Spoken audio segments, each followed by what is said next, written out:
Hi, everyone. I think we're ready to get started.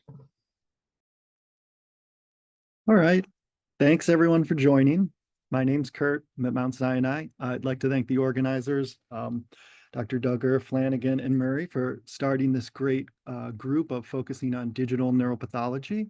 We have a really exciting talk for you today by a PhD student, Ahmad Khalin.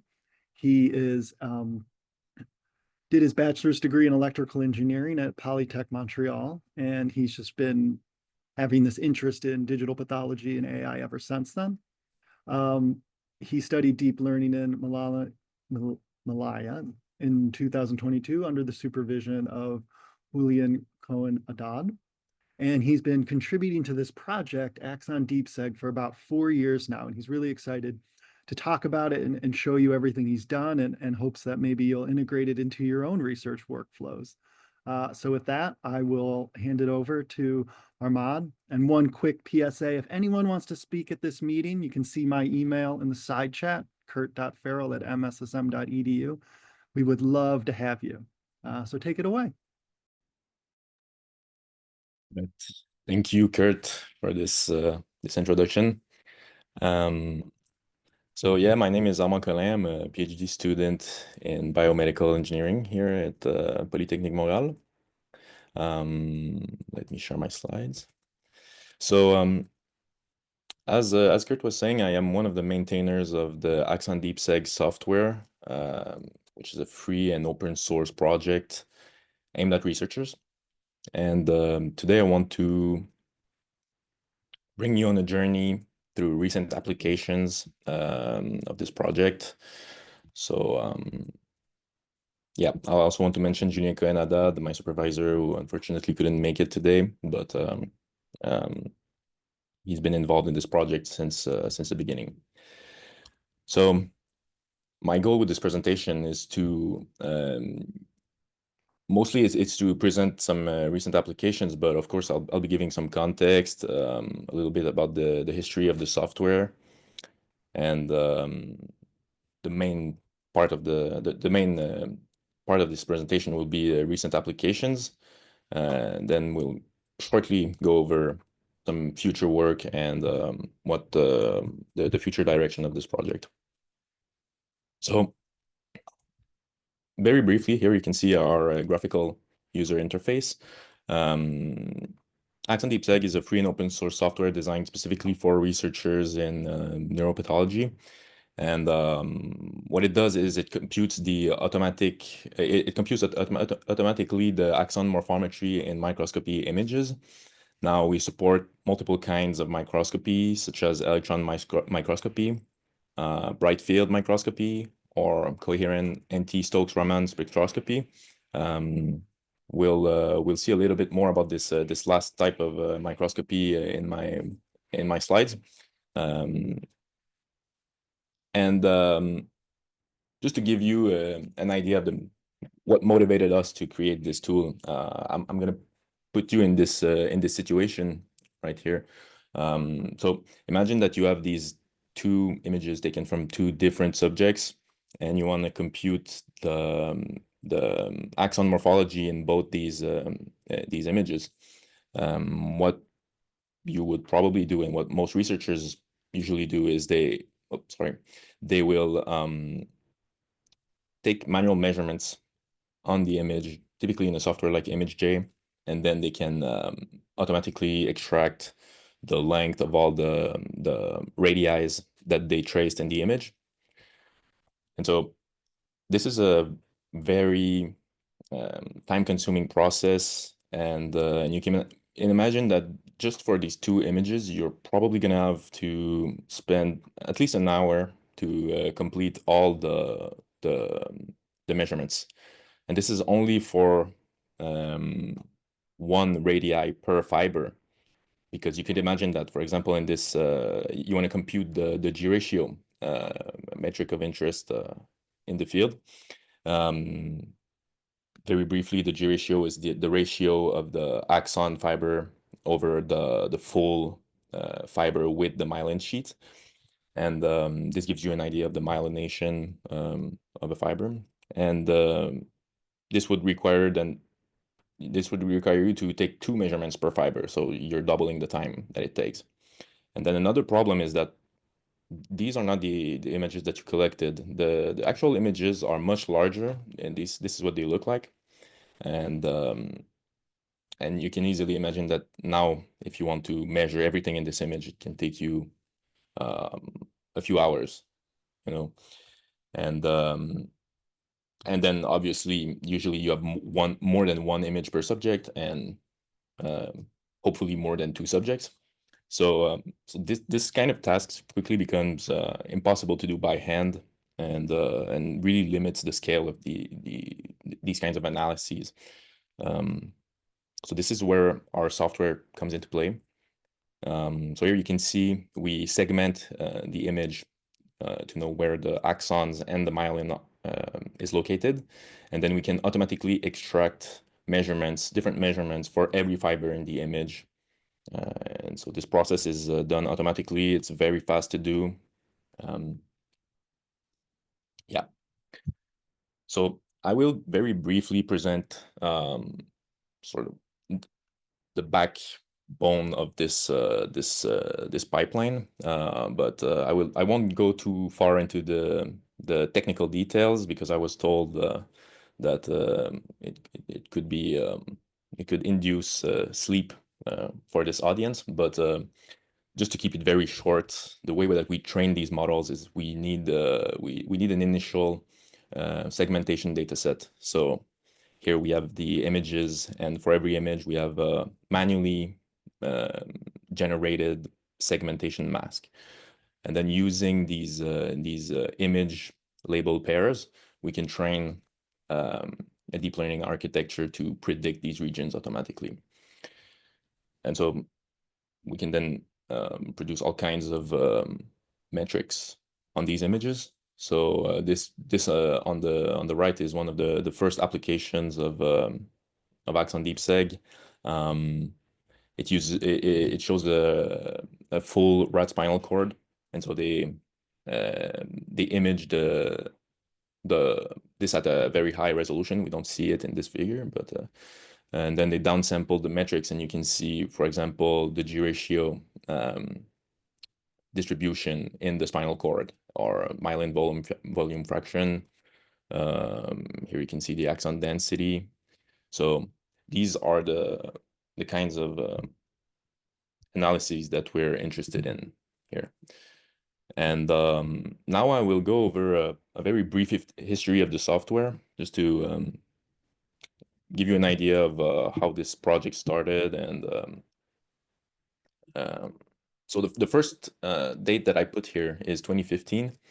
2015 marks the publication of the UNED paper. So this might ring a bell for some of you, it might not, but this was a pivotal work in biomedical image segmentation, and it is still to this date, 10 years later, state of the art for biomedical image segmentation. And now this is the underlying deep learning technology behind Axon DeepSeg. In 2016, our group released Axon Seg, which was the first iteration of this software, and it was also the first open source tool for axon and myelin segmentation. So you can see that the history of this task goes back, almost 10 years, and our lab has been involved in this since the beginning. Now in 2018, the Axon DeepSeg was released, so we can see it as a spiritual little brother of Axon Seg, and it now used this UNED technology.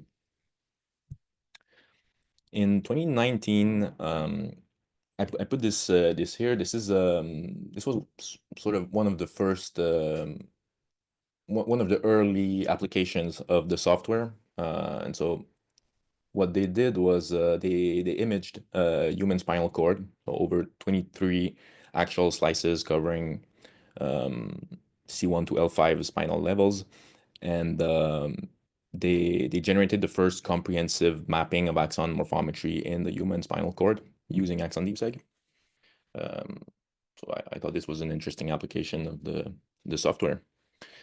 Very briefly, in 2022, one of the previous maintainers of Axon DeepSeg integrated this new backend into the software, and she also contributed to a standard for our microscopy data sets. As you know, open data is a very big issue in biomedical image processing. It's a bottleneck for a lot of researchers to access the data. So we've also been focusing a lot on how to share this data, the best practices, and how to standardize these data sets. And finally, in 2024, we integrated the new backend again. So maybe some of you have heard of NNUnet.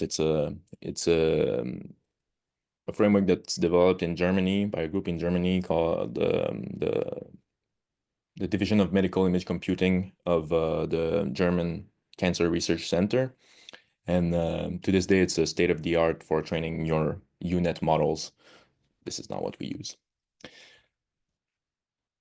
And this is what the UNet looks like. It's a convolutional neural network that takes as input an image and outputs, in our case, a segmentation where the axon and the myelin are identified. So a typical collaboration for us, what it looks like, as I was saying earlier, the initial overhead of these projects is to train a segmentation model. So we typically have to collect some samples, some small amount of data, essentially, and iteratively train a model with bigger and bigger amounts of images. So this is what we call the active learning technique, where we first train a small model to segment on more images, then we correct its predictions and retrain it on a larger set of data, and we can iteratively grow the data set while keeping the manual human intervention at a minimum. So before going into the recent applications, I wanted to quickly acknowledge some people. Stoyan Asenov, who's been working on our graphical user interface for some years now. Mathieu Boudreau, who's sort of a long-term maintainer of the software. Julien Cohen-Haddad, of course, my supervisor, and Marie-Hélène Bourget. So Marie-Hélène Bourget worked on this before I arrived, and yeah, she was a very crucial part of this project. So let's get onto the recent applications. I feel like this is what's going to be the most interesting. So I'm starting with this study that was done. It started in 2021, I think, with Professor Osvaldo Del Bono from Wake Forest University, and in collaboration with the Rush University. So the data we used here came from the Rush Memory and Aging Project, which is a longitudinal study that focuses on common chronic conditions of aging, including decline in motor function. So this is what they wanted to quantify. Our study included 140 participants, non-diabetic participants, and for which we quantified the axon morphometry in the postmortem tibial nerve. So here you can see on the left one of these beautiful image. It's a nerve cut from a 84-year-old participant, and the middle panel shows a magnified view of just a small region of interest, which we can compare on the right to the associated segmentation mask, with the myelin in gray and the axon in white. And so measurements are automatically extracted from these masks. And yeah, so I just want to say that the publication detailing our results is currently under final review. It should hopefully be accepted this year. But yeah, this study was made possible by Axon DeepSeg because we analyzed a lot of images Now, the second project I want to talk about, this one I didn't work on this, but I think they definitely showed some very interesting metrics there. They did some interesting comparisons between the measurements obtained from Axon DeepSeg compared to manual measurements. So this study was done by Simeon Dashler from Sick Kids Hospital in Toronto and Marie-Hélène Bourget from our team. So it resulted in a publication in 2022. And so for this study, they were interested in nerve regeneration. So they had nerve samples from 27 adult female rats, including 4 tibial nerves, 6 median nerves, 17 common peroneal nerves. And yeah, as I was saying, the data comes from an experimental nerve repair study. So they have early regeneration and late regeneration time points where the axon density and the axon morphology changes. So we included all these we included images from all these different scenarios in the training of the model. And this was imaged using light microscopy at 63x magnification. So here we can see some of the examples from their analysis. So here you can see, for example, a healthy nerve. The segmentation looks quite regular. And then for the early regeneration nerves and late regeneration, we have a different picture. So early regeneration nerves have a lot less axons, and they are usually they are somewhat deformed. And this is also a little bit the case for the late regeneration nerves. And so on this image on the right, you can see, I want to bring your attention to these 3 graphs here. So these are the axon diameter distributions for the healthy nerves, the healthy regeneration and late regeneration nerves. And what they did was they compared in blue the measurements from Axon DeepSeg to, in gray, manual measurements. And you can see that although there is a slight tendency of Axon DeepSeg to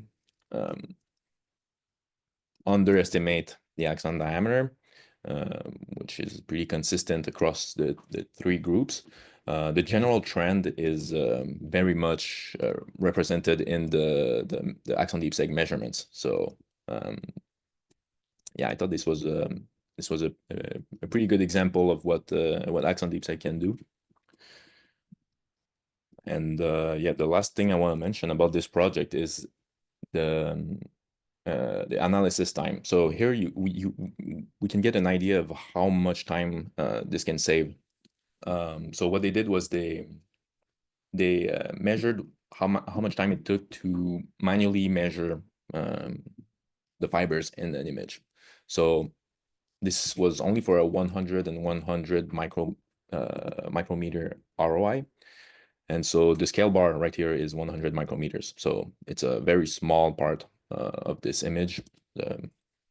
And it took, on average, about 20 minutes for the annotator to complete his measurements. So obviously, depending on, here you can see on orange, blue, and green, the different groups. So obviously for the early regeneration, there are less axons, so it takes less time to measure it. But on average, it took about 20 minutes, whereas for Axon DeepSeg, it was essentially instantaneous. So I think it most certainly would take less time for Axon DeepSeg to measure everything in this image than it took for the annotator to just take measurements in a 100 by 100 micrometer squared ROI. So yeah, hopefully this gives you some perspective on as to how much time can be saved and the sort of the scale of the analysis that this enables us to have. Now, the third project I want to mention is this collaboration with Professor Alan Peterson from McGill, and for these results were published in 2024. But this study was they investigated this protein called the myelin basic protein and its effect on the sort of myelin dimensions, myelin features. So for this, what they did, this is a typical example of the kind of studies that we assist. They used different mouse lines that accumulated different amounts of MBP mRNA levels, ranging from 8 to 160% of the wild type levels. And they collected images from the spinal cord, 3 different regions, and also from the corpus callosum in the brain, using electron microscopy. And so here you can see just the relative MBP mRNA levels in the optic nerve for all these different mouse lines, and we can see that they all accumulated different amount of it. And their question was how does this affect myelination? So this is what they did using Axon Deep Seg. We can see that just looking at it visually. Here you have for example, the spinal cord time points, and every row represents a different mouse lines, and we can see that the morphology obviously changes across all these groups. But then they had so many mouse lines, so many regions that they were analyzing. It would have been very hard to do this by hand. So this is why they used Axon Deep Seg, and they were able to basically quantify these morphology differences between all these mouse lines. Now onto an ongoing project that the results are not yet published, but this is an interesting study in collaboration with Valérie Pinot-Noël from Laval University. Her supervisor is Daniel Cote from a Cerveau Lab, and also a collaboration with Kelly Perlman from McGill. So she is supervised by Professor Naguib Mekawar at McGill. So Naguib Mekawar is also the director of the Douglas Bell Canada Brain Bank, which is it's the largest brain bank in Canada. So they coordinate brain donation and prepare the samples and send them to researchers. So this study focuses on the lasting impact of child abuse on oligodendrocyte lineage cells and myelin.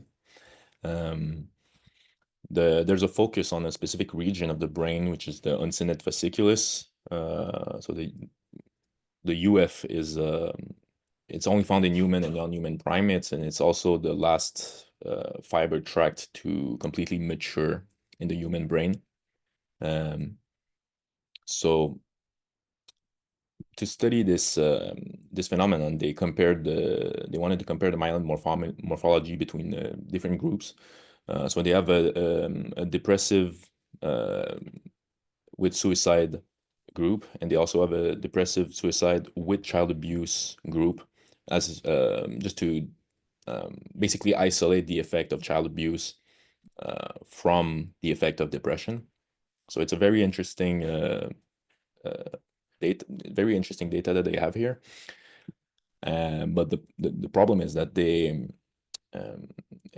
it's a pretty challenging task to image this part of the brain with CARS microscopy. Now we didn't really have a choice to use CARS microscopy because the samples are sometimes in a pretty rough shape, and staining them, or the tissue preparation required for optic or EM microscopy would be too damaging. So they had to use CARS, which doesn't require any staining. So it uses the natural properties of the myelin, for example, to show contrast in the image. So they used the same subject as this 2017 study from the same group, and yeah, the exact same subjects. So in this 2017 study, they found that they found a significant difference in G ratio, axon diameter, and myelin thickness for the group with child abuse. So this is sort of the motivation why they wanted to then move on to the uncinate fasciculus and study this phenomenon in a different part of the nervous system. And you can see here some examples from these images and the segmentation. So it's a pretty challenging task, but we're slowly getting there and gathering a lot of fibers per subject. Yeah. Now, the last projects I want to talk about are with our Stanford collaborators. So this first one, so all these projects are in collaboration with Professor Bradley Zucchero from Stanford University. And so they identified a transcription factor that is essential for myelination. And as such, they had an interest in including unmyelinated axons in their analysis. So this is something that we didn't support prior to this collaboration, but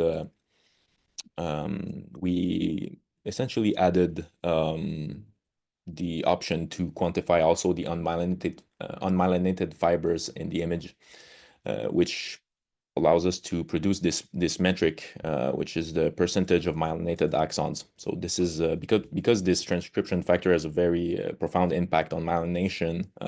They are very interested in this specific percentage. So we were able to produce this percentage automatically using Axon DeepSeg. So in this study, again, it's a study where they have different mouse lines. They generated an SRF conditional knockout mice, and where the SRF was conditionally deleted from OPCs using olig-2-Cre. And now they mostly want to compare the percentage of myelinated axon between control and this knockout mice. And for this, they use high resolution TEM images and this technique called high pressure freezing and freeze substitution, which creates these beautiful images that we will see in a minute. But other structures are segmented as well. So we also decided to segment the oligodendrocyte nucleus and processes because it helped us just to get a better precision for the axon segmentation. So yeah, I just wanted to show this very quickly. This is one of the image that they acquired, and the resolution is actually so it's actually also pretty absurd, but we can see the individual myelin sheets surrounding the axons. So we don't need this amount of details for the software to work, but this is obviously welcome, and it's a very cool thing to see. So these figures are taken from their 2024 paper, and we tried to reproduce their results, but using only Axon DeepSeg. So here we can see this is the graph that I want to direct your attention to. It's the percentage of myelinated axons, and you can see that they found a significant difference between the two groups. Actually, we can kind of see it just visually here. The knockout mice they have a lot less myelinated axons. We can see the unmyelinated fibers everywhere, whereas the knockout mice have a just regular looking axons, and we were actually able to reproduce their results. So here I'm showing just very quickly what our data set looked like. Here you can see a magnified view of these images where I highlighted the myelinated fibers in green and the unmyelinated fibers in pink. And on the right here, we can see predictions from the model for myelinated and unmyelinated fibers. And so if I just if I show you this magnified view right here, you can see that the unmyelinated fibers are located a little bit everywhere in the image. And using Axon DeepSeg, we can automatically segment these fibers. And this is the number of axons that we were able to score using Axon DeepSeg here on the right. And on the left is the number of axons that were scored by the annotator for the 2024 study. So a couple of things I want to say here. The person who did this acquired these manual measurements was we could say a little bit zealous, and they took on average around 5,000 fibers per mouse. So this study had 10 mouse, and this is much higher than the standard for these kinds of studies. But yeah, so this person took a whole week of doing only this task full time, and using Axon DeepSeg, we can do this in under an hour. So yeah, you can imagine that this opens up new possibilities for researchers. They can waste less time doing these kinds of tedious and repetitive tasks and focus on some more important stuff. And so yeah, very quickly here, I'm showing this percentage of myelinated axons in the lower row here. These are the measurements, the manual measurements, comparison between the wild type and the knockout mice. And here is the comparison that we had with Axon DeepSeg. So essentially the same level of significance, and yeah. So this is something that we want to use on other projects now, because we want to make this feature more robust, and I think we think that it's a metric of interest for a lot of other researchers. And talking about other applications of this method, we have this other project with in collaboration with Duke. Yeah, so for this project, they were interested in a different protein called the inverted formin 2 protein, and its role specifically on the actin disassembly.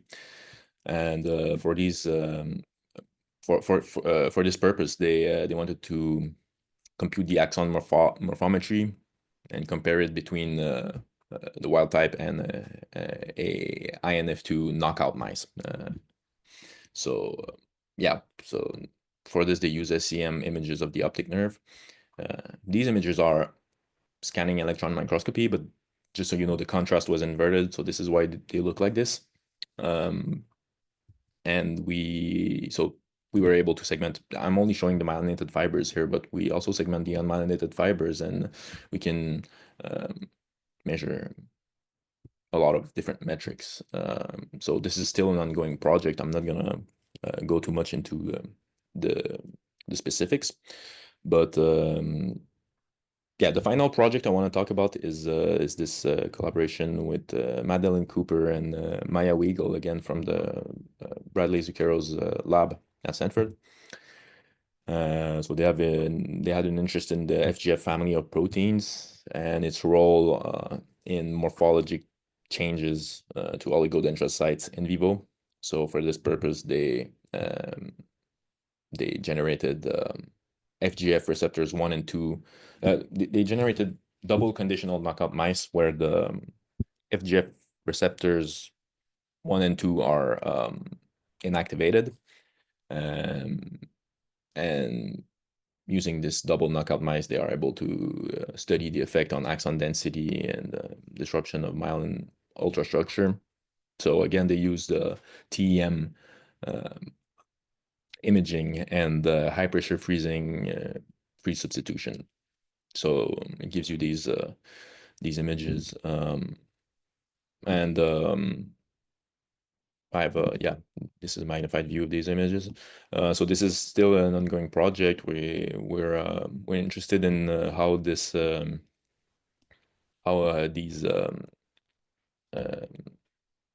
how FGF basically impacts myelination, and Axon DeepSeg will allow us to do this analysis automatically. So I will very quickly go over future work, and this will be the last part of the presentation. So this is an idea that we've been working on for a few years now. So one of the person I worked with on this was Arthur Bochet from which he was an intern in our lab. So the previous Axon DeepSeg versions had one model per modality. So we have one model for transmission electron microscopy, one model for bright field microscopy, and so on. And the problem is that it becomes hard to maintain a lot of different models on the long term.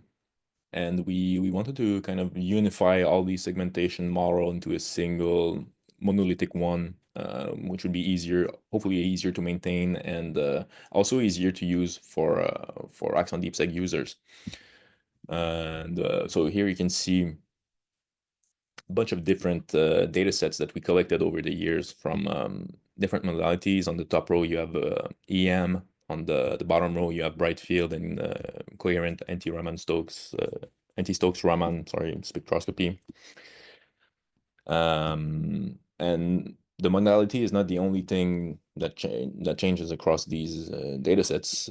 We also we have a lot of different species: mouse, macaque, rat, human, dog, even cat, rabbit, and sometimes different pathologies, obviously different resolutions. So we have a lot of variability to show the model. And yeah, so I will not bore you with the details again, but we were able to segment all these different modalities, all these different domains using our a single model, which we call the generalist model. And it's now integrated into the latest version of Axon DeepSeg, thanks to Arthur and also Mathieu Boudreau from our team. And the last project I want to talk about very briefly is this project that we've been working on with Muriel Mardenly and Edgar Kapov. So they were mostly interested in axon detection. So instead of segmenting the axon fibers, we would only detect them. So it's an object detection task, and this would be useful for studies where you only need the axon count or the percentage of myelinated axons, like we were talking about earlier. So these kinds of studies where you're mostly interested just on the count and maybe axon density, these types of metrics, you're not necessarily interested in the morphology. These models, the object detection models, are much easier to develop than the segmentation models. So we thought that it would be very interesting to have to offer this feature to our users, because these annotations for these models are much less costly to obtain. So you can imagine we only need points or bounding boxes, as opposed to having a manually corrected segmentation mask, which is not only time consuming to do, but I have done a lot of it, and I can tell you it's a horrible task. But yeah, so this is still an ongoing project. And I put this slide here. Maybe the next collaboration could be you. So we're always happy to take a look at your histology images. Always happy to discuss what's possible and how our software can be used, how we can help you. So yeah, with this, I think I'm done with this presentation. Thank you for your attention.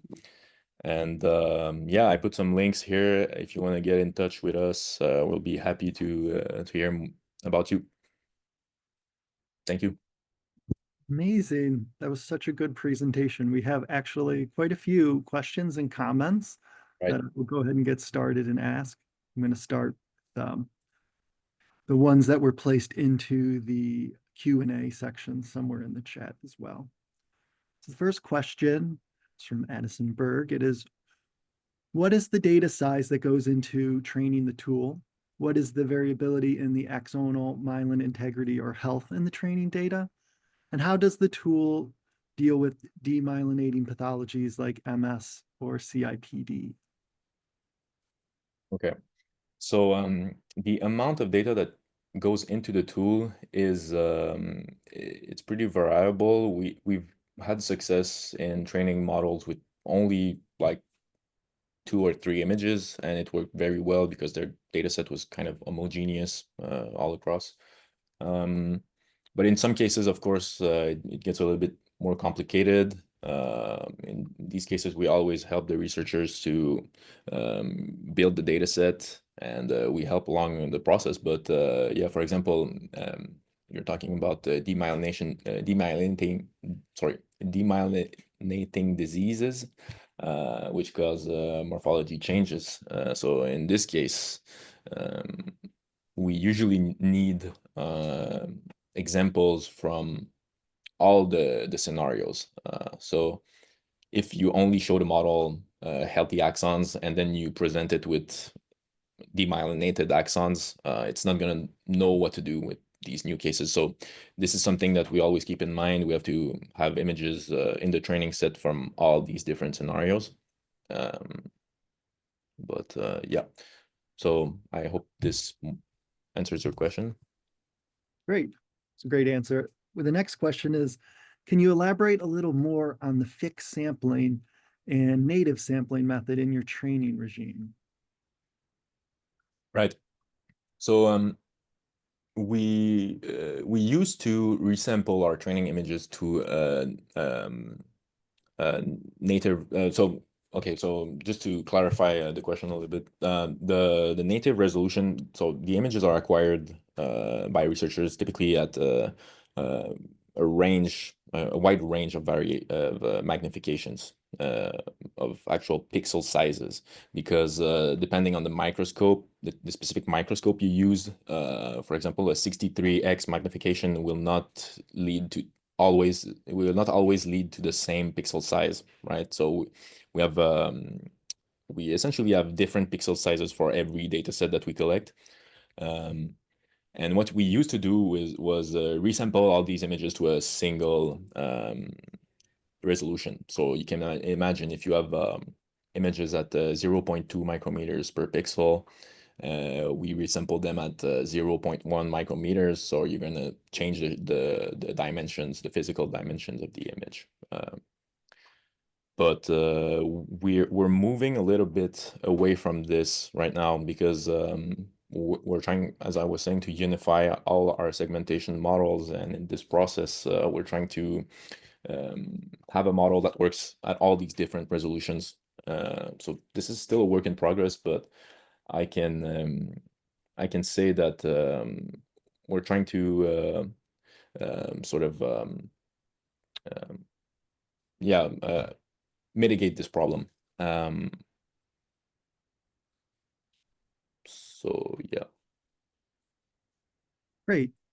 Actually, in the chat, the person asks the question wants to ask a follow-up question. I think that's Sure. fine. Go ahead and unmute yourself and ask. I thank you for the great presentation. I really liked it. I was just Wanted to just go over the part of the fixed and native sampling again, because this is something that even I have encountered in our research, that the model that is trained on a fixed sampling will only perform good at that sampling resolution. So like I saw in your architecture, I think you just pass both the images together to the model. Is that what you're doing to counter that change in sampling? Or I don't know, maybe you could elaborate more on that. That would be great. Yeah, so the way that we're trying to mitigate this is, first we only show, we do not do any resampling before the training. We just show the original we keep the original image dimensions. But the direction that we're going towards right now is having very aggressive data augmentations that will sort of like change the resolution pretty aggressively of the image at training time, so that the model can see a very, very wide range of resolutions. And we've had some preliminary results that indicated that this works pretty well. But if you want to discuss this further, I'm happy to discuss this over email. You can send me an email, and I'll be happy to share with you an exchange on this specific topic. Sure, thank you. Thank you. Very question. Next question is, have you been able to compare your algorithm with Fiji, binarizing, and watershed particle counts in terms of accuracy? Yeah, so we didn't really compare it directly. Well, the first iteration of our software did something very similar to what you were describing. So it was based on non-deep learning segmentation methods that used a mix of thresholding and a lot of different interesting engineering tricks to produce the segmentation. But the problem with these is that they don't really I mean, the development of these methods is like very, very project specific. So in some projects this could work very well. I have seen some images that look very, very clean and very regular, where you could apply some thresholding and do this and obtain very good results. But the problem is that sometimes I think some of the images I showed during the presentation, this would be impossible because there's too much, the SNR is not high enough, essentially. And also, I would say that these kinds of techniques are sometimes very effective, but they're not very automated, because you usually have to find the good threshold for your image. Sometimes the contrast varies between different images, so you might have to use a different threshold for every image. So yeah, this deep learning allows us to not care about all these issues and basically show a variability to the model, and it reacts to it. But Awesome. Then the next question is, any obvious speed ups or switching to object detection? What was the trade-off in terms of accuracy and speed compared to the segmentation model? Yeah, so this is still an ongoing project. We don't have like we do have preliminary results that show that the accuracy is very similar to the segmentation models, and it could easily surpass it. But the thing is for object detection, you're limited to certain metrics. For example, you can compute axon densities, you can compute axon counts per subject, or the percentage of myelinated fibers, but you can compute the axon diameter, you can compute the G ratio for the fibers. So yeah, this is a limitation, but it would definitely be a speed up. Let me just finish by saying this. one of the limitation of our segmentation models is that we're able to run them very, very efficiently on GPUs or very good computers, let's just say. But on our users' computers, sometimes it can take very long. In some cases where they have old laptops, we've seen it take seen the segmentation process take a long time, and this is where object detection could help, because these models are much lighter, much more friendly for your CPU, and so on. Yeah. Amazing. The next question is, thank you for sharing Axon DeepSeg. What were the biggest challenges for developing Axon DeepSeg and publishing as an open source tool? Okay, so let me preface this by saying I was not like the original developer of Axon DeepSeg. I wasn't involved at the very beginning, almost 10 years ago, in this project, but I can tell you that yeah, developing such an open source tool is it has some definite upsides, and sometimes it's difficult to share the work with others. And I would say that I have heard that in the beginning, when they published the first Axon DeepSeg paper, it was a bit hard for them to find a journal to publish, because at the time open source was not as much, let's say, it was not as much promoted. But I will say that the times are changing, and the sort of climate right now is very favorable to the open source community. Yeah. Things have changed. Great. Next question is, I understand that you have the same architecture for each modality. Is the architecture of your generalist multimodal segmentation also exactly the same? If yes, how do you deal with the domain shifts in staining, label space, etc., and change in resolutions? Was there a dedicated module for that? So no, there are no dedicated modules. Our approach for this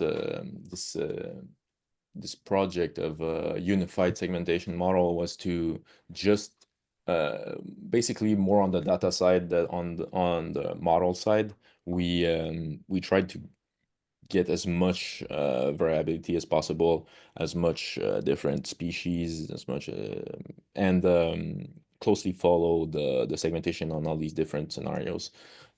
So our long-term goal would be to have a model that can be continuously trained on images, on new images. So if you have a new pathology or a new domain to show the model, we can just create a small data set and fine-tune the model on this. This is the ultimate goal that where we're sort of converging towards. But yeah, this is still a work in progress. Thank you for that answer. I had asked that question earlier too. So I just wanted to confirm again, this is still a unit architecture with a lot of data augmentation for the generalist model, right? Not a foundational model or anything like that. Yeah, exactly. It's surprising to me that a unit model is also, performing this well. Great job to the team. Yeah, Thank yeah. Well, the unit architecture is very surprising technology. As I was pointing out, it was developed 10 years ago, and on the deep learning side, nothing lasts 10 years. But on the specific subject of biomedical image segmentation, we have some limitations, which I won't really get into, but we do have some challenges that the unit really mitigates. So yeah, thank you. Thank you. I'll email you more about that. All right. And next question is, can you elaborate on the architecture of your unified model? How do we find out more about your implementation? Details on Right. your... So we submitted the preprint. I can find you the link. so we have a preprint, but since then we started to we changed the implementation a little bit, but hopefully this would give you an idea of everything we did here. I think this is the one. Yep. So I'll just post it in the chat. Awesome, thank you. And this is a quick follow-up question. How does your method overcome the contrast limits? Yeah, so the contrast limit, I would say, is not the biggest bottleneck, because you can just show, you know, images to a model that have two different contrasts. If you have enough images, it's gonna know what to do with all these. And there also would be other strategies, like for instance, you can invert the contrast in some cases to match the training data. But yeah, can you repeat the question?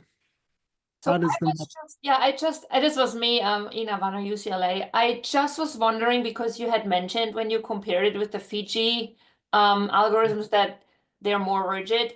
I mean, there is a thresholding that is local, taking the local environment, for instance, into consideration. But I'm sure your algorithm must have had some flexibilities to account for changes within a section, for instance, in the brightness, dimness, contrast in general. And I wanted to just hear your opinion how it's overcome. Yeah, so for example, for the brightness, these issues are usually mitigated by pre-processing. So we usually put, you know, equalize the histogram of the image and do some basic pre-processing that sort of standardize what the image look like. But of course, it doesn't account for everything. And yes, I will say that the over the years, my philosophy on this is if you ever encounter a situation where the model has is not able to predict correctly in your images certain regions for these you know, in terms of contrast or maybe staining, you can very easily correct this in its behavior, meaning that we can target the specific area where the model is most uncertain and do some corrections there and retrain the model or just fine tune it quickly. So I would say that, yeah, this type of technique is it can be it's pretty flexible when it comes to this, because then once you show it once to the model, it knows for every other images that look like this, right? Very cool. Thanks so much. All right, Yeah. I'm going to give some rapid fire ones here, so keep the answer short. This first one can just be a yes or no. Will your software segment cells as well? I mean, yes, we do for some cells, but just to keep it short, no. If you're too far from axons and myelin, there are other groups that actually work with these, and feel free to get in touch with us, and I can redirect you to more specialized groups. Great presentation. Is there a way to differentiate between myelin and fibrous tissue or other pathologies? Yeah, so this is an area of investigation for us. Are there some ways to are there some ways to differentiate the, you know, pathologies at a large scale and identify them? So I would say it's still a work in progress on this side, but yeah. Well, fantastic. We've reached the top of the hour. I think a lot of the other questions were somewhat answered by some of the other answers that Ahmad had given. So if there are any other questions, feel free to email him. And if you're interested in being a speaker, feel free to email me at kurt.farrell@mssm.edu. So thank you everyone for coming. Thank you, Hannah at the NAC, and thank you, Drs. Duggar, Flanagan, and Murray for starting this wonderful seminar series. Have a great afternoon. Bye. Thank you, everyone.